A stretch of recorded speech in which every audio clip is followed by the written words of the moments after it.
I jumped into the Wuthering Heights discourse last night and made a video, but it was just me saying I didn't want to feel left out since everybody else was doing it. My mother would be so proud. But that I was going to read the book. It wasn't anything to be taken seriously, but here's what I have been thinking and noticing through this whole discourse. And I wasn't going to make a video about it because I haven't watched the movie and I'm not going to. And I haven't read the book yet. I have read spoilers and summaries, and I know full well what I'm getting myself into when I do start the book. And this is no slam on anyone who enjoys the movie. If this is your thing, then do you. It isn't mine on film anyway. Bridgerton wasn't my thing. Downton Abbey wasn't my thing. I just know what I like at this point. My brain is neurodivergent. It looks for patterns and tries to make sense of them. And for me, the director saying that this is her reimagining of the story based on her 14-year-old self tells me that she probably read spicy books when she was young, and that colored her imagination. Now, I am not judging her. I remember reading Flowers in the Attic for that particular scene after hearing the girls around me talk about it.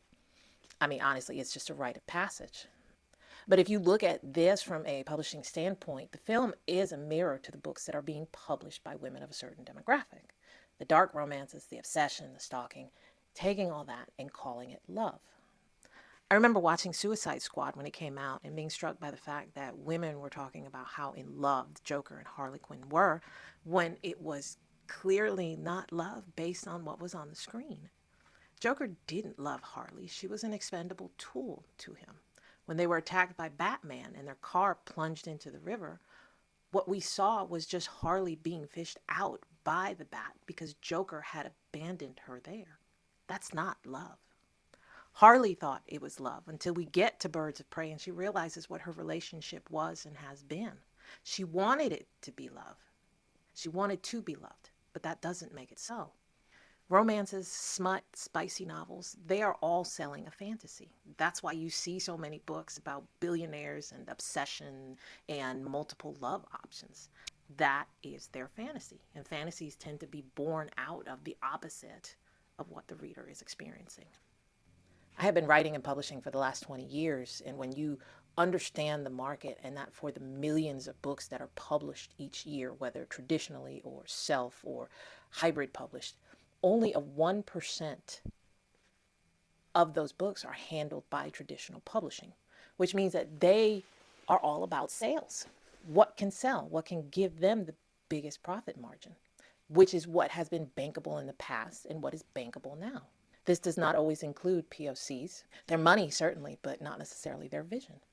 This understanding for me hit home when I began reading books from women of color. There was a different tone because they knew they were speaking to a different audience. Now, this video didn't start off as a PSA for Black History Month, but here we are.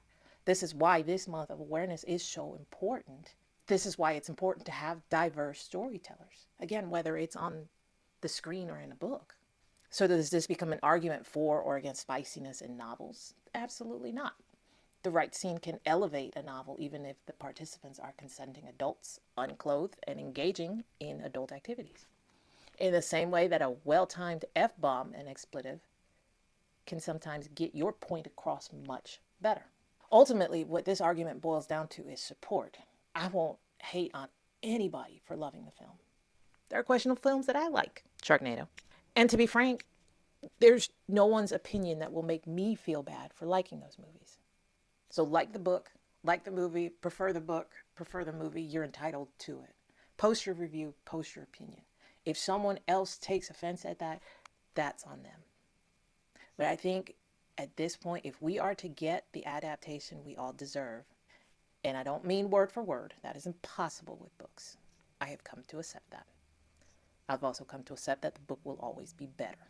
We have to support diversity in author voices, in filmmaking, and in production. Because ultimately, when you take it back to the publishers and the producers, they're the ones deciding whose vision is put out there. And there's no greater time than now. It's not coincidental that this is during Black History Month. Now, I could add a bunch of lists of Black authors to read and support, but I encourage you to Google it. There are tons of them out there and they will not steer you wrong. Their perspective might just change yours. I know it did mine.